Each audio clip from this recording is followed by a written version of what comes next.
Hello and welcome back to interview numero dos. Welcome, welcome, welcome. Today we're going to be talking to Shine Girl. Her name is Ijay. She's like my BFF in San Antonio. If there was a BFF, it would be Ijay, but you don't need to know that. She is here because she's one of the co-authors of our book, The Warrior Women Project. You haven't heard about it? What rock are you living under? All right, get out of the rock and get with it.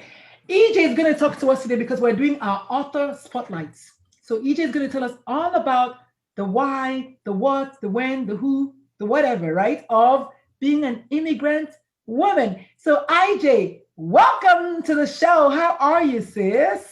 Thank you, my dear one. Wow. Thank you, my sis. Dalu, so much for this. You're doing amazing. And I'm doing great, trying to stay safe in this corona period. So thank you, Lord, that we're all safe for now. Yeah.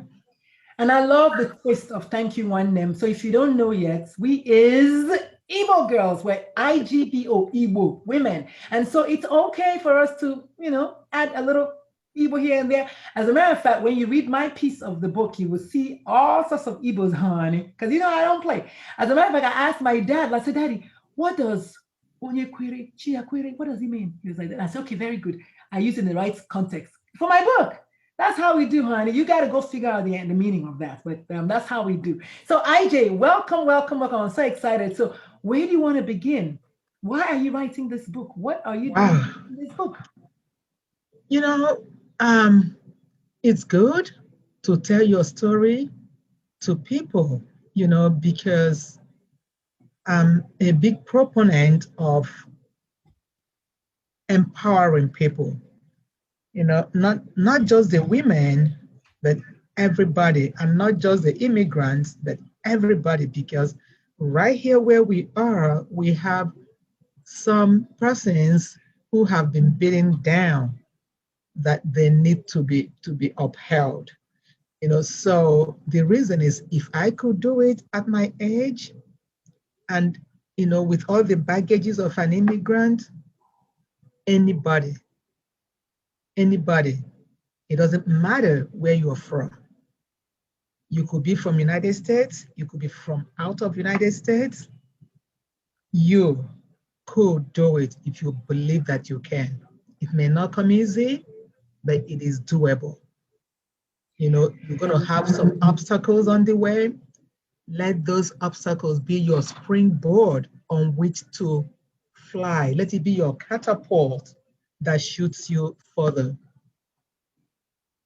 I love that. I love it's a very powerful intro already. I love what you said. You said baggages of an immigrant. Sis, break it down. Break it down. What do you You mean know, the I'm baggage? gonna just Because you just know gonna why I said that? Because enough people, in all fairness, either a second, third, fourth generation, our children will not fully identify with the baggages. But you and I know what you're talking about. Pero enough people don't know. So sis, when you say baggages of immigration, what do you mean by that? the baggages come in different packages. It comes with depression, it comes with disappointments, it comes with happiness, it comes with so many things. You know, it's like, personally, before I left United States with my family, okay, backtrack. I got married in Nigeria, and when we relocated to United States, I had two kids and my husband. And as at that time, I was working as a banker at Diamond Bank in Abuja. So we relocated from Abuja. Prior to Abuja, I was one of those who opened Diamond Bank in Onitsha because I'm Igbo speaking. So I had to be sent from Lagos branch, the head office then in Adiola Hopewell, to go as a marketer to open the bank in Onitsha. It was successful. Then we moved to Abuja. So there comes my story.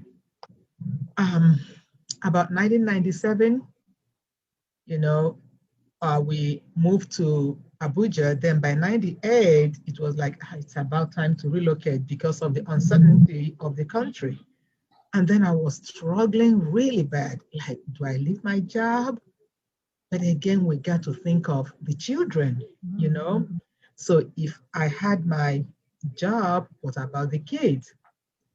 But God has excellent humor, sense of humor. So while I was still dialoguing, should I go? Should I not go? An opportunity came at one of our branches that they wanted me to be the branch manager, but it was outside the city limits in Abuja. And I had my daughter in a school, so I was thinking of the logistics. Am I going to be able to, you know, be a branch manager in day, and then how would I come to do school run? Because at this time, my husband was still in Onitsha, trying to round up his business to move to Abuja. So I turned the offer down. But I want you to even stop there. I want you to stop there for a moment. A Yeah. couple of things you've already mentioned. One of the reasons why I picked the name of the book as the Warrior Women Project. And I was like, what's warrior? Even before you start talking, you've mentioned 2 or 3 or 4 battles that you have taken on as the woman. Not because your husband didn't fight his own battles, but the book is Yeah. about women. So we are a little Yeah. bit partial. We want to, we're empowering women. Yes, we're also Yeah. empowering men. But you see, the funny thing about immigrants and women, we get the short end of the stick. So for those people who have had platforms and been having dreams, that's great. It's our time. And so while I have 3 sons. I want to empower boys, but I am a woman. I am a girl child. So I Yeah. love that you mentioned 2 or 3 or 4 battles. Your children, school. You're basically functionally a single mother. Here Yeah. is an opportunity to upgrade your game and you turn it down. And then should we move abroad? I want people to hear that when I say we're warriors, it's not a joke. And then you now add a foreign country when you get here, of course, in the Okay. story. I don't want anybody to listen to this video and not buy the book. So be careful what you say because I need Yes, them to ma'am. buy the book. But the Yeah, point they I'm would. trying to make is thank you so much for even just highlighting 5. We haven't even scratched the surface. We haven't talked about family and parent. You might go, oh my God, did I just say you might go? Okay. So let me skip the rest and then say Yes. the God's sense of humor. So with that, of course, saying no to that job, the manager then, or the regional manager, of course, I don't know what he told head office, so they asked me to resign. So that was my sign that I needed to move. Because if I did not resign, okay, probably I would have thought I had rosy places. So with that, decision to move was easy for me. Now Yeah, I so that get is the why. sense of humor. Now I get, Yeah, and that's classic God for you. That's classic yeah, God. God yeah. is It good. That's such a thing. Sense of it humor came all over. yeah, it came in a package that Yes. not a way, but at least it made me to make up my mind quick. So of course the 4 of us relocated to United States. Came in, lived with a wonderful family for 2 months, then moved to our own apartment, family that we didn't know from Adam. So stop there again. See, Yes, ma'am. another twist to it. A lot of people see you today, yesterday, tomorrow, and they think, oh, IJ, she's got it going on.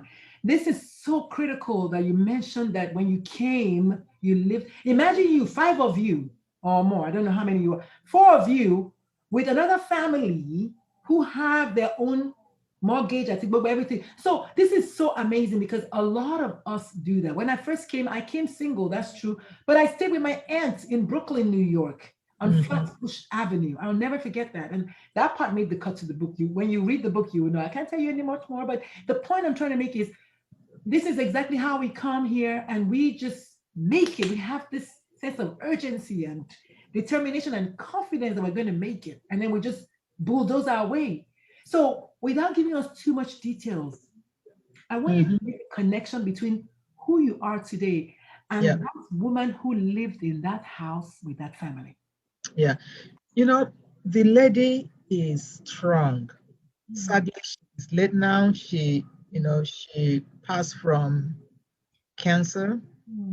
about, I believe, 15 years now.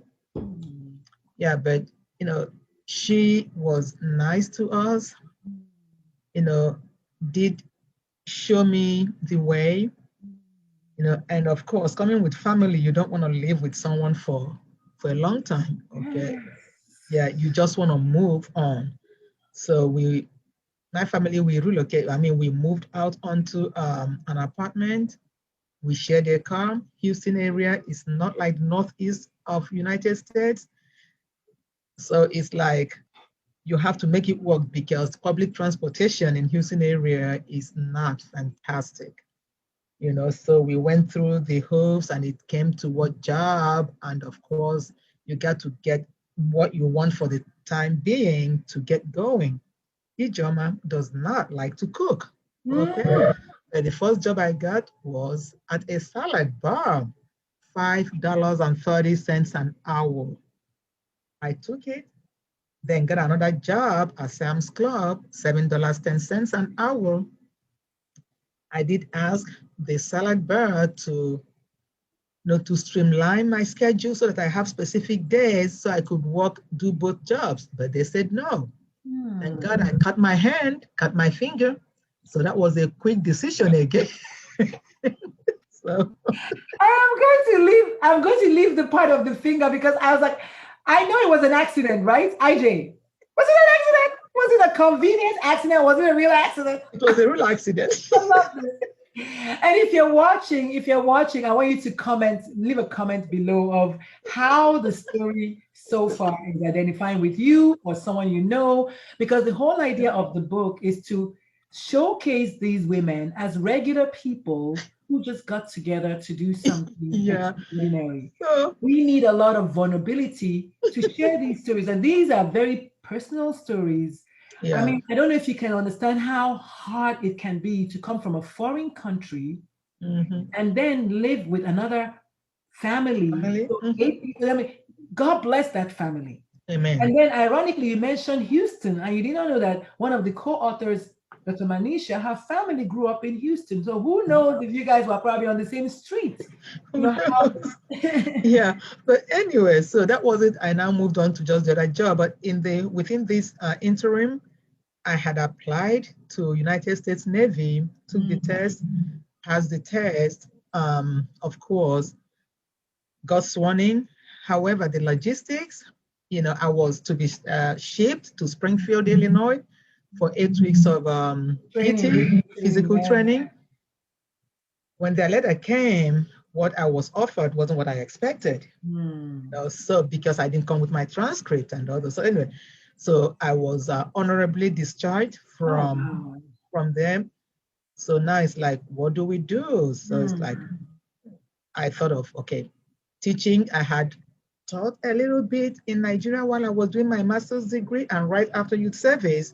So I'm like, okay, I need to get back into education because generally I want to touch lives, So, and I also got admission to Texas Southern for pharmacy school.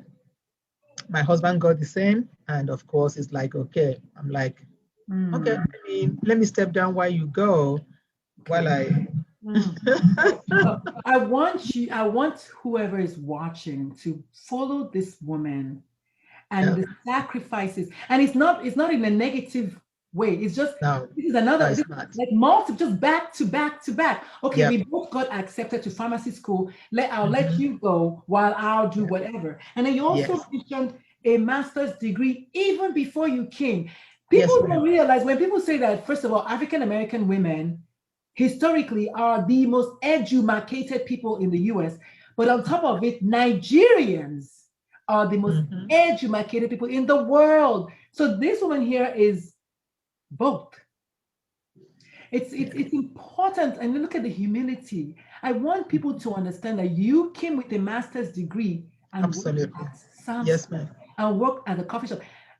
We have to give praise when it's due, so that people, whoever is watching it, the little girls who are watching it on the website, when they start watching it, they will see that if you can do it, which is what you said at the beginning, they Yep. can do it too. That's Oh, that's way the whole more. idea. That's what the book was for. Yeah. A master's degree and then get a job at a coffee shop. And then on top of it, at $5 and something, I forgot what you said, five something, $5.30. 5.30. And then you're asking them, please, because you know, now because Yeah. I mean, it's important that we showcase the journey of a woman who is Mhm. determined and nothing has stopped you. So how many master's degrees do you have now, ma'am? 3. Humor us. Exactly. I just wanted you to humor us. When I was going back to get my MBA, people were like, wait, Mhm. aren't you already a doctor? I said, uh-huh. So what? I'm about to go and get my JD now. But the point is, this is what we do. So, Ijoma, Absolutely. I know your story is going to be amazing. And I spell amazing with Yeah. AHMAYZEEN. Why? Because I can. So tell us, before you go, tell us a little bit of advice for that little girl, Ijoma, when she was 6 or 11 or 13 or 15. What would you say to her right now? I'm looking straight into the camera to say, whatever you think of yourself in the negative way, however people have defined you, is not who you are cut out to be. You are who you want to be, believing in yourself. And I'm going to repeat it. If Ijoma, with all the accents, with the color, could do it, you will surpass and keep shattering those glass ceilings. There is no limit. Wait, what glass ceiling? What's glass ceiling? Where is it? There What's are, glass ceiling? As a matter of fact, I was talking to someone on Monday and she gave me goosebumps. We were talking about how Vice President Kamala Harris, HU, because I went to Howard, how she failed her first bar exam. Just to give us a little taste, of course, most people know her story now, but there's a woman who one failure didn't stop her. We don't know much more, but we know that she failed her first bar exam.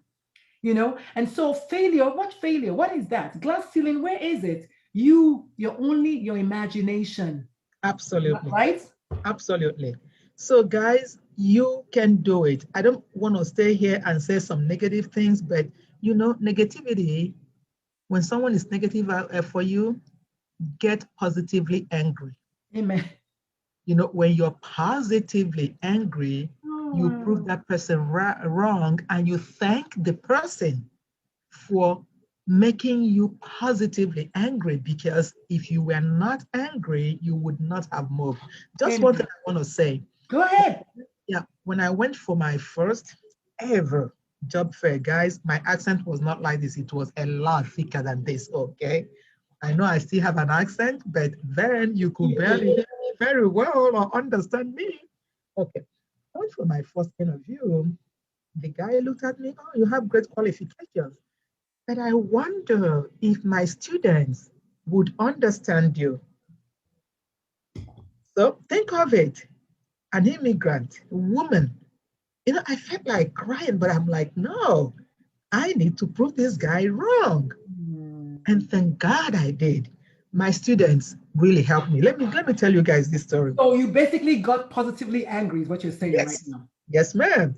So I got into the class and I'm like, okay, I'm going to use the innocence of children to start changing this accent. So one of the days, a student did ask me, Miss, do you have an eraser? And of course, in my thick accent, I was like, ask your neighbor.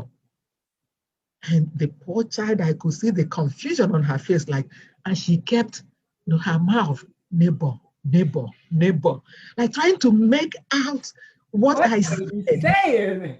Then a child beside her just, nudged her and said, I think she means neighbor. So I'm like, oh, in my brain, I go like, oh, is that how they say it? Then I played with that word, neighbor, neighbor. When I felt I had got it right, I marched back to the student just to practice. She didn't know. And I'm like, hey, honey, did you get the eraser from your neighbor? And then she looked up at me and smiled and said, yes. So I'm like, yes. In my brain, I go like, yes, I got that pronunciation right. Because I needed to reach my children. And I did. From the beginning, I tell them, guys, I know the words. I'm not American, but I would need for you to teach me. If I pronounce something wrong, no offense.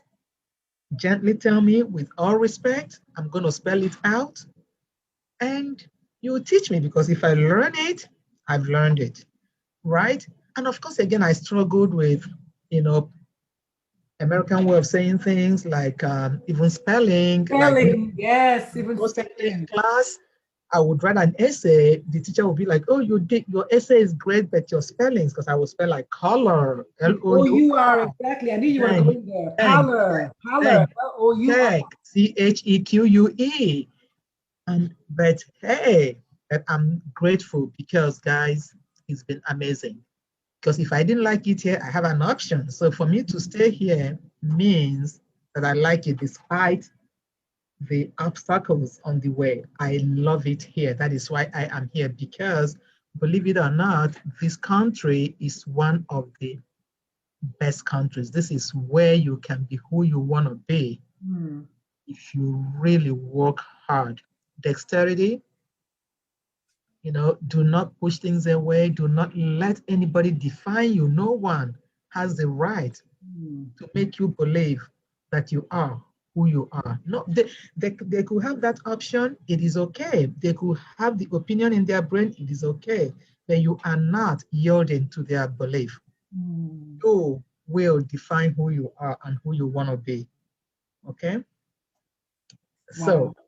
my next, listen again to my beautiful story, Oh, another story. no, no, it's okay. I was just going to mention Okay. just the humility that it takes to do what you did. And I know, of course, if we're talking about stories, we'll be here all day. But I also Mhm. wanted to think that you came with one, two, three, whatever number of master's degrees, and you did something so simple that people take for granted. You heard the little child say it, and you practiced it, and you went back.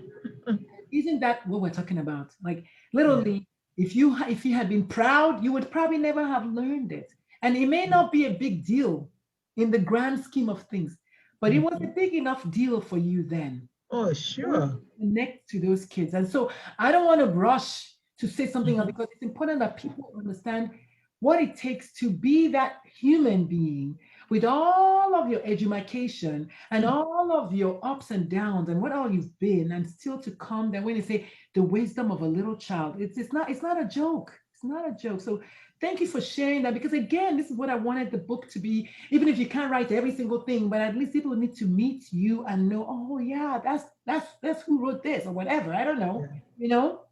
and make the connection with your heart, because that takes a lot to do what you did, to Yeah. ask a little child to Of really course. do it. I love Yeah, but it's like I am in public service as a teacher, as a counselor, as a mental health counselor. So for me, if I spoke and my clients, my students did not understand me, I have not communicated.